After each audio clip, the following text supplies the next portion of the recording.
अरे ये क्या, भगवान जगन्नाथ चोरी के लिए निकल पड़े। पुरी में उस रात मंदिर के पुजारी कांप रहे थे। दरवाजे खुले थे, भोग गायब था और मंदिर के बाहर नंगे पांव एक छोटा सा बच्चा रोता हुआ बैठा था। लोग चिल्ला रहे थे, भगवान नाराज हो गए, भगवान नाराज हो गए, भगवान नाराज हो गए। लेकिन किसी ने नहीं देखा कि उस बच्चे ने कांपती आवाज में बस इतना कहा, आज मेरे दोस्त को भूख लगी थी। और तभी किसी ने फुसफुसा कर कहा, ये बालक भगवान जगन्नाथ का दोस्त कैसे हो सकता है? हाँ, ये असंभव लगता है, कुछ तो गड़बड़ है। पुरी के उसी विशाल मंदिर के पीछे, जहाँ रोज घंटियां बजती थीं, जहाँ फूलों की खुशबू रहती थी, वहाँ एक छोटा सा कमरा था। वो कमरा किसी पुजारी का नहीं था, किसी राजा का नहीं था, वो था नीलू का। नीलू की उम्र कोई ठीक ठीक नहीं जानता था। कुछ कहते थे 5 साल, कुछ कहते थे 7। नीलू अनाथ था, न माँ न बाप न कोई घर। जब लोग पूछते तू कहाँ रहता है, तो वो मुस्कुरा कर कहता, यही बाबा के घर। लोग हंसते थे, पर नीलू सच कह रहा था। हर सुबह जब मंदिर के कपाट खुलते, नीलू सबसे पहले पहुंच जाता। वो झाड़ू नहीं लगाता था, वो फूल नहीं चढ़ाता था, वो बस जगन्नाथ जी के सामने बैठकर धीरे से कहता, आज आप जल्दी मत जाना। जैसे कोई दोस्त दूसरे दोस्त से बात करता है। कभी कभी वो शिकायत करता, कल आपने मुझे सपने में भी नहीं बुलाया। कभी हंसता, आज आपके लिए नई कहानी लाया हूँ। पुजारी देखते थे पर अनदेखा कर देते थे। उनके लिए नीलू बस एक अनाथ बच्चा था, पर नीलू के लिए जगन्नाथ ही सब कुछ थे। वो दिन जब सब कुछ बदलने वाला था। उस दिन बारिश बहुत जोर से हो रही थी। भोग की तैयारी देर से हुई, पुजारी परेशान थे, भीड़ ज्यादा थी। नीलू को उस दिन प्रसाद नहीं मिला। वो मंदिर के कोने में चुपचाप बैठा रहा, आंखें नीचे, पेट खाली। रात होने लगी। मंदिर बंद होने से पहले नीलू धीरे धीरे उठा और जगन्नाथ जी के सामने गया। उसकी आवाज कांप रही थी, आज आप खाना मत खाना, क्योंकि आज मेरे दोस्त को भूख थी है। एक पुजारी गुस्से में बोला, चल हट, ये भगवान है। नीलू ने सिर झुका लिया, पर जाते जाते धीरे से फुसफुसाया, अगर आप नहीं आए तो आज मैं सो नहीं पाऊंगा। वो रात जब चोरी हुई, आधी रात, मंदिर शांत था। अचानक शोर मचा, भोग गायब है। लड्डू, फल, मिठाई सब नहीं थे। पुजारी दौड़े, दरवाजे बंद थे, ताले सही थे, कोई बाहर से नहीं आ सकता था। तो फिर तभी किसी ने देखा, मंदिर के बाहर नीलू बैठा था। उसके हाथ में आधा लड्डू था और आंखों में डर। भीड़ इकट्ठा हो गई। कोई चिल्लाया, भगवान चोरी करने निकल पड़े। कोई बोला, ये बच्चा चोर है। नीलू कांपने लगा। उसने बस इतना कहा, उन्होंने खुद दिया। पुजारी गुस्से में बोले, भगवान खाना नहीं देते, तू चोरी करता है। नीलू रो पड़ा। उसने जमीन पर बैठकर जोर से कहा, आप लोग नहीं समझते। भीड़ शांत हो गई। नीलू बोला, दोस्तों, जब मुझे डर लगता है वो आते हैं, जब भूख लगती है वो हंसाते हैं। आज उन्होंने कहा तुम सो जाओ, मैं देख लूंगा। सन्नाटा। लेकिन यही कहानी खत्म नहीं होती। उसी पल मंदिर के अंदर से घंटी अपने आप बज उठी और जगन्नाथ जी की आंखों से जैसे चमक निकल पड़ी। पुजारी पीछे हट गए। किसी ने कांपते हुए कहा, अगर बच्चा झूठ नहीं बोल रहा तो इसका मतलब भगवान सच में किसी की मनोकामना पूरा करने निकल पड़े थे। लेकिन सवाल अब भी था, भगवान किसी की सुन लेते हैं और किसी की नहीं। ऐसा क्यों? क्या अगला दिन नीलू के लिए चमत्कार लाएगा या सबसे बड़ी सजा? जब लोगों ने सोचा अब अच्छा होगा, लेकिन भगवान ने सबसे कठिन रास्ता चुना। अगली सुबह जब सबको लगा अब चमत्कार होगा, पुरी में सुबह होते ही खबर फैल गई। रात भगवान ने भोग खुद बाहर भेजा। एक बच्चे के लिए भगवान चले आए। अब तो इस बच्चे की किस्मत बदल जाएगी। मंदिर के बाहर भीड़ थी। लोग नीलू को देखने आए। कोई सिक्का दे रहा था, कोई मिठाई, कोई सिर पर हाथ फेर रहा था। नीलू बस चुप था।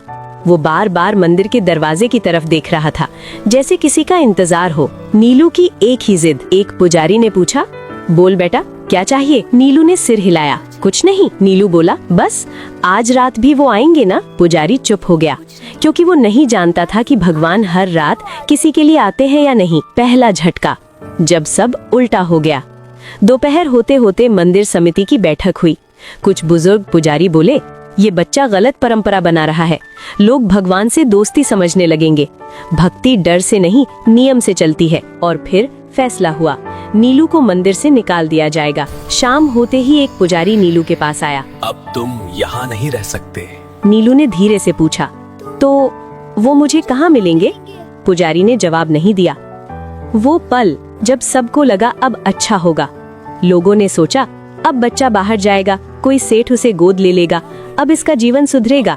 लेकिन किसी ने नहीं देखा कि नीलू मंदिर के बाहर पत्थर पर बैठकर खामोशी से रो रहा था। वो रोते हुए नहीं बोला, वो डरा हुआ था। रात जब भगवान नहीं आए, पहली बार नीलू मंदिर के अंदर नहीं था, वो बाहर बरामदे में लेटा था। आसमान में बादल थे, हवा ठंडी थी।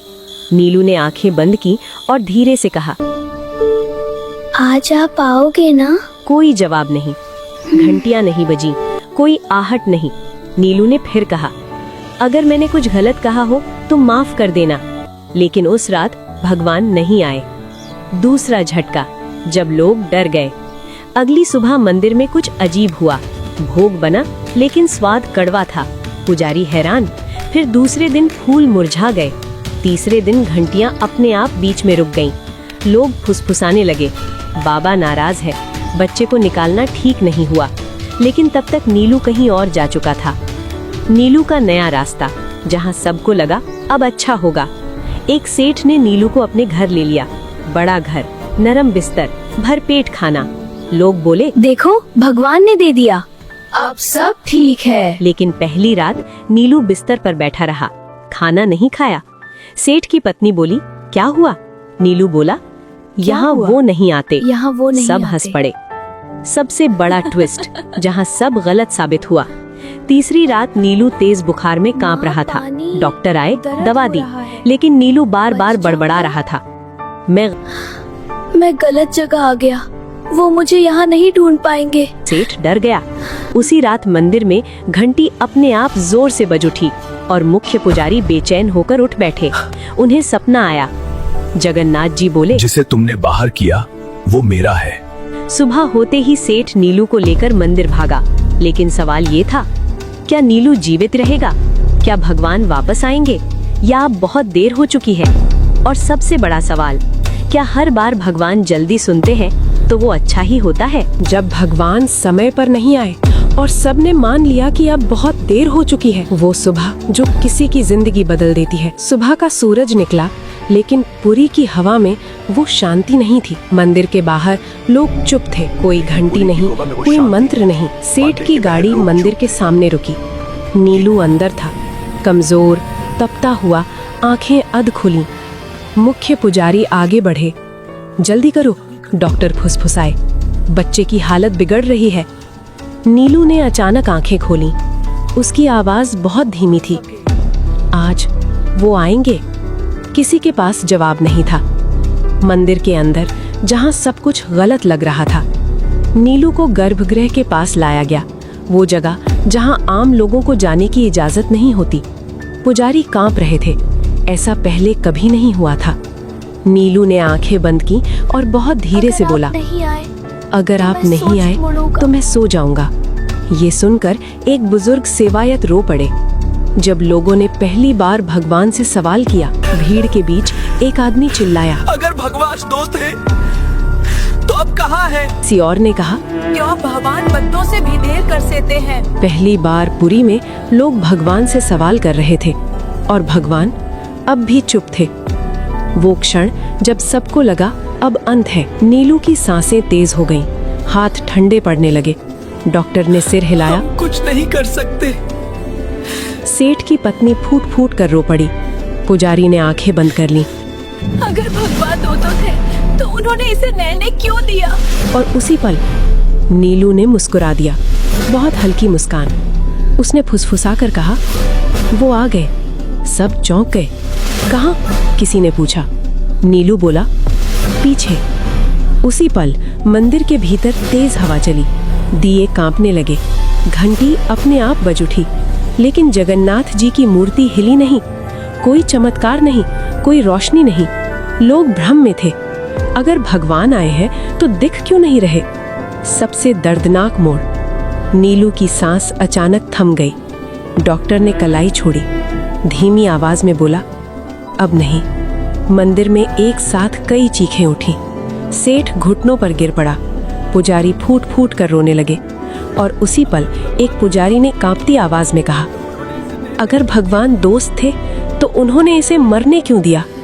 चुप्पी जो जवाब से ज्यादा भारी थी। नीलू का शरीर शांत था, चेहरे पर डर नहीं था, बस एक अजीब सी शांति। मंदिर के बाहर लोग बैठ गए, कोई बोल नहीं रहा था। पुरी ने पहली बार भगवान की चुप्पी को इतना भारी महसूस किया। सवाल जो अब सबके थे, क्या भगवान देर कर गए? क्या दोस्ती भी नियमों से हार गई?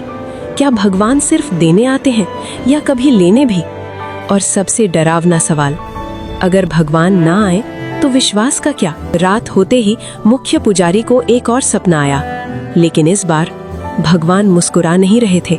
उन्होंने बस इतना कहा, तुम सब ने सोचा मैं देर कर गया, लेकिन तुम नहीं जानते मैं उसे लेने नहीं छोड़ने आया था। मैं उसे लेने नहीं छोड़ने आया था।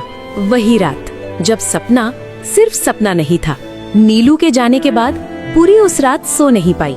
मंदिर के आंगन में अजीब सी ठंडक थी। दिए बुझ चुके थे, लेकिन हवा में अगरबत्ती की खुशबू अब भी थी। मुख्य पुजारी अपने कमरे में बैठे थे। आंखें खुली थीं, लेकिन मन कहीं और था। उन्होंने पहली बार अपने जीवन में भगवान से कुछ नहीं मांगा, बस पूछा, अगर वो आपका था तो आपने उसे हमसे क्यों छीन लिया? उसी क्षण उनकी आंख लग गई और उन्होंने खुद को मंदिर के गर्भगृह में देखा। सब कुछ वैसा ही था जैसा रोज होता है। मूर्ति वही, दिए वही, फूल वही, लेकिन एक फर्क था। जगन्नाथ जी आज सिंहासन पर नहीं थे, वो नीचे खड़े थे और उनके पास नीलू बैठा था। नीलू वैसा नहीं जैसा सबने देखा था। नीलू अब बीमार नहीं था, कमजोर नहीं था। उसके कपड़े साफ थे, चेहरा शांत था। वो हंस रहा था और जगन्नाथ जी उसके बाल सहला रहे थे। पुजारी कांप गए। उन्होंने पूछा, अगर नीलू आपके पास है तो उसका शरीर? अगर नीलू आपके पास है तो उसका शरीर? भगवान ने उनकी तरफ देखा। उनकी आंखों में न गुस्सा था न करुणा, बस सच्चाई। भगवान बोले, तुम सब ने समझा मैं देर कर गया, लेकिन नीलू को कभी देर नहीं लगी। पुजारी रो पड़े। तो फिर वो क्यों गया? प्रयू, भगवान जगन्नाथ ने धीरे से कहा, क्योंकि वो रुकने नहीं आया था। भगवान बोले, नीलू इस जीवन में कुछ पाने नहीं आया था, वो भेजा गया था ताकि तुम सब भक्ति और डर में फर्क समझ सको। पुजारी ने कांपते हुए पूछा, पर उसने तो बहुत सहा। भगवान की आवाज और गहरी हो गई, जिसे मेरा मित्र बनना हो उसे मेरा अकेलापन भी समझना पड़ता है। पुजारी ने वही सवाल दोहराया जो सबके मन में था। आपने कहा था आप उसे लेने नहीं छोड़ने आए थे। भगवान जगन्नाथ मुस्कुराए। हाँ, नीलू को इस दुनिया से नहीं, तुम्हारे भ्रम से छोड़ा। नीलू की आखिरी इच्छा। भगवान ने नीलू की तरफ देखा। नीलू बोला, अब वो मुझे भूलेंगे ना? अब वो मुझे भूलेंगे ना? भगवान ने सिर हिलाया। नहीं, लेकिन वो मुझे ढूंढेंगे गलत जगहों पर। नीलू मुस्कुराया। कोई बात नहीं, जब कोई बच्चा रोएगा तो आप वहाँ रहना। भगवान की आंखें पहली बार नम हुई। पुजारी की आंख खुली। सुबह हो चुकी थी, लेकिन मन अब वैसा नहीं था। उन्होंने तुरंत मंदिर के सभी सेवायतों को बुलाया और कहा, आज से मंदिर में कोई बच्चा बाहर नहीं सोएगा। आज से भक्ति डर से नहीं चलेगी। उसी दिन एक अनाथ बच्ची मंदिर के बाहर मिली। वो रो रही थी। पुजारी ने उसे गोद में उठाया और पहली बार जगन्नाथ मंदिर में एक छोटा सा कमरा बच्चों के लिए खोला गया। लोग बोले, नीलू चला गया, लेकिन सच्चाई ये थी, नीलू अब हर जगह था। कहानी अब सवाल नहीं पूछती, वो चुप करा देती है। लेकिन अभी भी एक चीज बाकी है। अगर नीलू सिर्फ संदेश था, तो असली बदलाव कब आएगा? क्या भगवान सच में किसी की मनोकामना जल्दी और किसी की देर से पूरी करते हैं? चमत्कार जो दिखा नहीं, लेकिन सबको बदल गया। उस सुबह पुरी में कुछ भी अलग नहीं दिख रहा था। सूरज वैसे ही निकला, घंटियां वैसे ही बजी, भीड़ वैसे ही आई, लेकिन जिनकी आंखें खुल चुकी थीं, उन्हें सब कुछ अलग लग रहा था।